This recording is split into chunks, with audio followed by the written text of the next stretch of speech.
அனைவருக்கும் வணக்கம். இது இந்த 6வது நாள் நடக்கக்கூடிய அந்த வீடியோஸ் தான் இப்ப பார்த்துட்டு இருக்கோம். கிட்டத்தட்ட இப்ப லாஸ்ட் ஒரு 6 வீடியோ 7 வீடியோ பார்த்தீங்கன்னா உங்களுக்கு இந்த முன்பகுதியில எப்படி எப்படி மார்க்கிங் பண்ணணும், ஆம்ஹோல் அந்த நெக்கு கட் பண்றது, ஆம்ஹோல் ரவுண்ட் கட் பண்றது, டாட் வந்து எப்படிலாம் மார்க் பண்ணணும் அப்படிங்கிற விஷயத்துக்கு பூராமே சொல்லி கொடுத்துருப்பாங்க. இந்த வீடியோவும் பார்த்தீங்கன்னா 6வது நாளோட கடைசி வீடியோ தான் அது. அதுல வந்து பார்த்தீங்கன்னா உங்களுக்கு முன்பகுதியில என்னென்ன மார்க்கிங் கட்டிங் இதெல்லாம் இதனுடைய விளக்கங்கள் எல்லாமே வந்துடும். டாட் வந்து எப்படிலாம் சைடு டாட்டு, சென்டர் டாட்டு, கீழே இருக்கிற டாட்டு, இது எல்லாமே வந்து நமக்கு தேவையான அளவுக்கு தகுந்த மாதிரி எப்படிலாம் பிடிக்கணும், எப்படிலாம் மார்க் பண்ணணும் அப்படிங்கிற டிப்ஸ் பூராமே இதுல வந்துடும். இப்போ லாஸ்டா பார்த்துருக்கிற உங்களுக்கு 7 வீடியோல டோட்டலா சொல்லி கொடுத்த வரைக்கும் என்னென்ன டவுட் இருக்குதோ அது அத்தனையுமே இதுல கேட்டிருப்பாங்க. அதனால இந்த வீடியோ எதுவுமே ஸ்கிப் பண்ணாம தொடர்ந்து பாருங்க. வாங்க வீடியோக்குள்ள போலாம். இப்ப இதுல வந்து ஃபர்ஸ்ட் பட்டியினுடைய நீளம், இந்த பட்டியினுடைய நீளம் அப்படிங்கிறது நான் ஃபர்ஸ்டே சொன்ன மாதிரி தான்.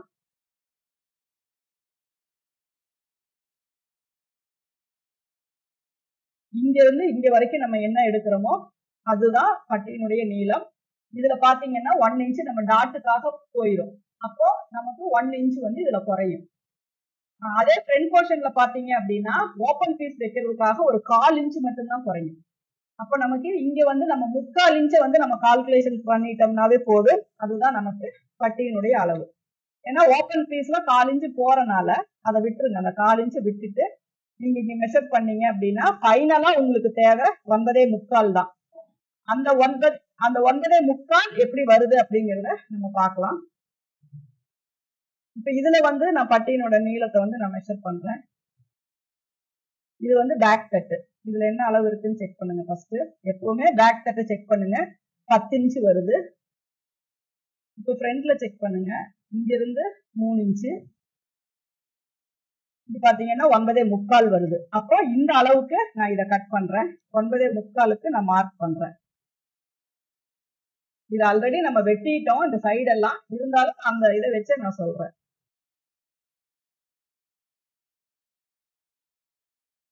9.75க்கு நான் மார்க் பண்ணிட்டேன். பட்டியினுடைய உயரம் வந்து நான் சைட்ல 3 இன்ச் கொடுத்துருந்தேன் அப்படின்னா ஒரு 1.5 இன்ச் சேர்த்து 4.5 இன்ச்சுக்கு நான் மார்க் பண்றேன். இங்கேயும் 4.5 இன்ச்சுக்கு நான் மார்க் பண்றேன். சரிங்களா? இப்ப இதுல நம்ம என்ன பண்றோம் அப்படின்னா இது எந்த அளவுக்கு ஸ்லாண்டிங்கா இருக்கு அப்படிங்கிறத நம்ம பார்க்கணும். இதுதான் பட்டியினுடைய அமைப்பு. இந்த இடத்துல ஒரு 1/4 இன்ச்சு கேப் விட்டுக்கோங்க. ஏன்னா அது நம்ம இப்படி கிராஸ் பண்ணி தைக்கும் போது நம்ம இப்படி கட்டிங்ல போயிடும். அதனால ஒரு 1/4 இன்ச் மட்டும் கேப் விட்டுக்கோங்க. இப்ப இந்த ஸ்லாண்டிங்ல தான் நமக்கு பட்டி வந்து வரணும்.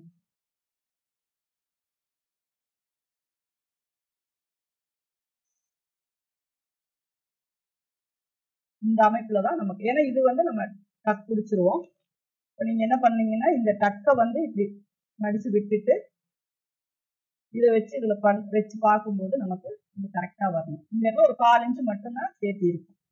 இந்த ஷேப் வந்து நமக்கு மேல வர்ற ஷேப், இதுதான் வி ஷேப். ஆனா நம்ம ஸ்டிச் பண்ணும்போது எப்படி பார்த்தாலும் இது வந்து ஒரு ரவுண்ட் ஷேப் மாதிரி தான் நமக்கு வரும். இந்த வி ஷேப் அப்படியெல்லாம் வராது. சரிங்களா? இந்த அமைப்பு இந்த ஷேப் தான் நமக்கு வரணும். இப்போ ஆல்ரெடி நம்ம வெட்டி இருக்கோம். இதை நீங்க வச்சு பார்த்தீங்கன்னாலும் இதே ஷேப் தான் நமக்கு வரும். அப்போ நம்ம ஃபர்ஸ்ட் பார்க்க வேண்டியது ஒரு பட்டியினுடைய நீளம்.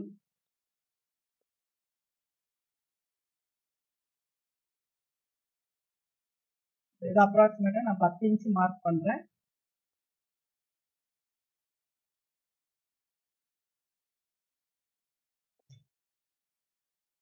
பட்டியினுடைய உயரம் 4.5 இன்ச் நான் மார்க் பண்றேன்.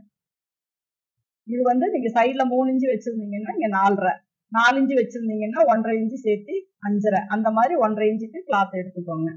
இப்போ முன்னாடியே அதே 4 தான் நான் வைக்கிறேன்.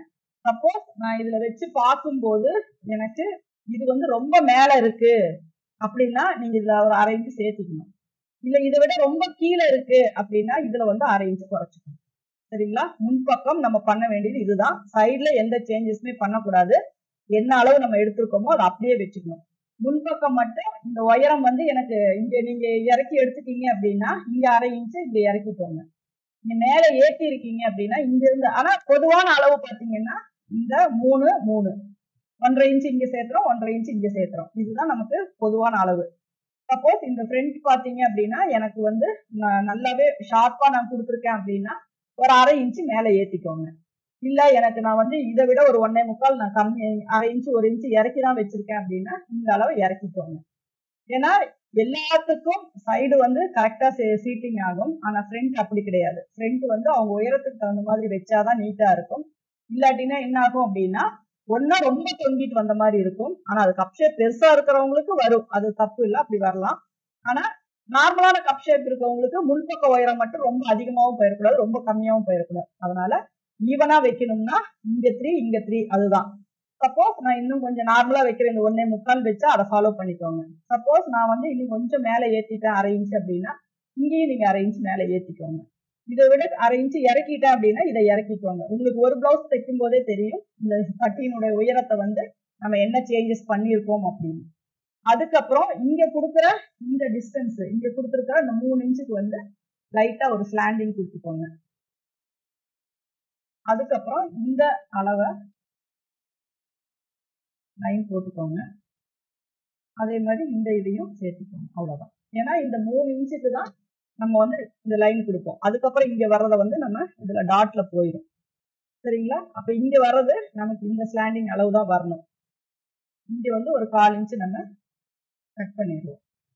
அதுக்கப்புறம் இங்க இருந்து நம்ம மெஷர் பண்ணும்போது இந்த அளவு வரும். இங்க எக்ஸஸா வரதை நம்ம வெட்டிடுவோம்.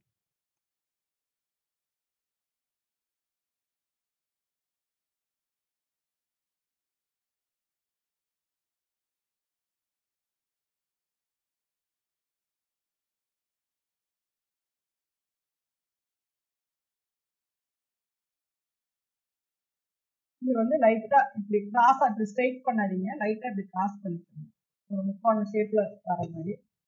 அதுக்கப்புறம் இதை நம்ம இங்க வச்சு பார்க்கும்போது எக்ஸஸா எவ்வளவு வந்தாலும் அதை நம்ம வெட்டுற மாதிரி தான் வரும். இது வந்து இதுல சீட்டிங் ஆயிக்கும். அதுக்கப்புறம் இங்க வர்றது இதுல சீட்டிங் ஆயிக்கும். இப்ப இங்க எக்ஸஸா வர்றத நம்ம ஒரு நூல் விட்டே வெட்டுங்க. ஏன்னா ரொம்ப ஒட்டி வெட்டிட்டு அப்புறம் நீங்க டாட் பிடிக்கிறது ஏதாவது முன்ன பின்ன ஆயிடுச்சு அப்படின்னா இங்க ஷார்டேஜ் ஆயிடும். இது மட்டும் அதிகமா நிற்கும், இது கம்மியா போயிடும். அதனால ஒரு நூல் பட்டி அதிகமா இருக்கிற மாதிரியே விட்டு வெட்டிக்கோங்க. இப்ப இதோட நீங்க வச்சு பார்க்கும்போது இந்த அளவு உங்களுக்கு கரெக்டா வரும். ஏன்னா இந்த டாட் பிடிக்கிறவங்க ஒவ்வொருத்தரும் ஒவ்வொரு மாதிரி பிடிப்பாங்க. ஒரு சிலர் என்ன பண்ணுவாங்கன்னா இந்த டீப் பாயிண்ட்ல கிராஸ் பண்ணுவாங்க, ஒரு சிலர் இந்த எட்ஜ்ல இருந்து ஸ்டார்ட் பண்ணுவாங்க, ஒரு சிலர் இந்த எட்ஜ்ல இருந்து ஸ்டார்ட் பண்ணுவாங்க. அந்த மாதிரி பண்ணும்போது இந்த அளவு வந்து உங்களுக்கு முன்ன பின்ன வரலாம். அதனால கொஞ்சம் நீங்க அட்ஜஸ்ட் பண்ணி வச்சுக்கோங்க. அதுக்கப்புறம் வர்றத கூட நீங்க வெட்டிக்கலாம். இப்ப ஃபைனலா நான் இதை அளந்து பார்க்கும்போது, ஏன்னா இதுல நீங்க தப்பு பண்றதுக்கெல்லாம் வாய்ப்பு கிடையாது, எவ்வளவுதான் பண்ணாலும் இப்ப இதுல 1/4 இன்ச் போயிடும். இடுப்பினுடைய சுற்றளவு 7.5 இன்ச்சு, அதுக்கப்புறம் 1.5 இன்ச் ஆட்டோமேட்டிக்கா அதுலயே வந்துடும். இதுல எக்ஸஸா இருந்தாலும் தப்பு இல்லை, நம்ம ஃபைனலா அதை வெட்டி எடுத்துடலாம். இது மாதிரிதான். அதுக்கப்புறம் இங்க 3 இன்ச் வரும்போது இங்க 1 இன்ச் சேர்த்து இங்க 4 இன்ச்சுக்கு இதுதான் நமக்கு ஸ்டிச்சிங் லைன். கீழே கொடுத்துருக்கிறது எக்ஸ்ட்ரா கிளாத், மொத்தமாவே எடுக்க வேண்டியது 4.5 இன்ச்சு. ஆனா ஃபைனலா நமக்கு வந்து 1 இன்ச் தான் நம்ம வந்து வைக்கணும். இப்ப இதையும் நம்ம பார்க்கும்போது ஒரே அளவு நம்ம கரெக்டா வந்துடும். சரிங்களா? எப்பவுமே பட்டி வெட்டும் போது முதல்ல பின்பக்கத்தினுடைய அளவு எவ்வளவு இருக்குன்னு பாருங்க. அதுக்கப்புறம் முன்னாடி எவ்வளவு இருக்கு, முன்னாடி பார்க்கும்போது பின்னாடி பார்க்கறது நம்ம ஸ்ட்ரெயிட் லைன். சரிங்களா? இங்க பாக்குறது வந்து இப்படி கிராஸ் லைன். அதனால ஒரு 1/2 இன்ச் வந்து வித்தியாசம் வரதான் செய்யும். அந்த 1/2 இன்ச் வித்தியாசம் வரும் அப்படிங்கிறது உங்களுக்கு ஒரு கான்பிடென்டா தெரிஞ்சிச்சு அப்படின்னா இங்க பின்னாடி இடுப்பு கிட்ட எவ்வளவு அளவு நமக்கு தேவையோ, அதாவது ஒரு 9.25 தான் நமக்கு ஒரிஜினலா ஒரு சுற்றளவு தேவை அப்படின்னா, அதாவது 7.5 இன்ச் தான் எனக்கு இடுப்பு சுற்றளவு, 1.5 இன்ச் அப்படிங்கிறது வந்து சீம் அலவன்ஸ். அப்போ 7.5 பிளஸ் 1.5 எவ்வளவு அப்படின்னா 9 இன்ச் வருது. அந்த 9 இன்ச் தான் நமக்கு ஃப்ரண்ட்லயுமே பட்டியினுடைய நீளம் வரும். சப்போஸ் அந்த 1/4 இன்ச் வந்து இங்க தைக்கிறதுக்காக போகும். அப்போ 9.25 இன்ச் வந்து உங்களுக்கு முன்னாடி வேணும். அந்த அளவுக்கு அக்யூரேட்டா உங்களால கட் பண்ண முடியும். அப்படி முடியும், ஃபியூச்சர்ல முடியும். ஏன்னா பிகினர் அப்படிங்கும்போது ஃபர்ஸ்ட் இந்த மெத்தட் ஃபாலோ பண்றீங்க அப்படிங்கும்போது ஆரம்பத்துல உங்களுக்கு அவ்வளவு அக்யூரேட்டா கட் பண்ண கொஞ்சம் பயம் வரும். ஏன்னா சப்போஸ் ஷார்டேஜ் ஆயிடுச்சுன்னா என்ன பண்றது அப்படிங்கிறதுக்காக. அதனாலதான் இந்த மாதிரி நான் சொல்றேன். இந்த லென்த் அளந்துக்கோங்க, பேக் லென்த் அளந்துக்கோங்க, அது ரெண்டையும் மேட்ச் பண்ணி நீங்க கட்டி வச்சுக்கோங்க. அதுக்கப்புறம் இப்படி மேட்ச் பண்ணி பார்க்கும்போது எக்ஸஸா வரதை வெட்டிட்டீங்கன்னா போதும். உங்களுக்கு ஒரிஜினலா என்ன அளவு தேவையோ அந்த அளவு கரெக்டா அதுல கிடைச்சிடும். இப்போ உங்களுக்கு யோக்கு ஓரளவு கிளியர் ஆயிடுச்சுங்களா? ஓஎஸ் ஆயிடுச்சுங்க மேடம். ஓகே ஆயிடுச்சுங்க மேம். Okay okay. அப்ப நம்ம நெக்ஸ்ட் கிளாஸ்ல நெக்ஸ்ட் என்ன பிளவுஸ் அப்படிங்கறத நான் முடிஞ்சா முன்னாடி சொல்றேன். இல்ல அப்படின்னா நம்ம கிளாஸ் இது பண்ணும்போது நான் சொல்றேன். நீங்க யூஸ்வலா நான் சொன்ன இதை வந்து நீங்க ஃபாலோ பண்ணிக்கோங்க. அப்புறம் அதுக்கப்புறம் நம்ம ஒவ்வொரு மாடலா நம்ம பண்ணும்போது உங்களுக்கு எந்த டவுட்ஸும் வரக்கூடாது அப்படிங்கிறது தான் நான் எதிர்பார்க்கிறேன். முடிஞ்ச வரைக்கும் உங்களோட இதை வந்து நீங்க கிளியர் பண்ணிக்கோங்க. சரிங்களா?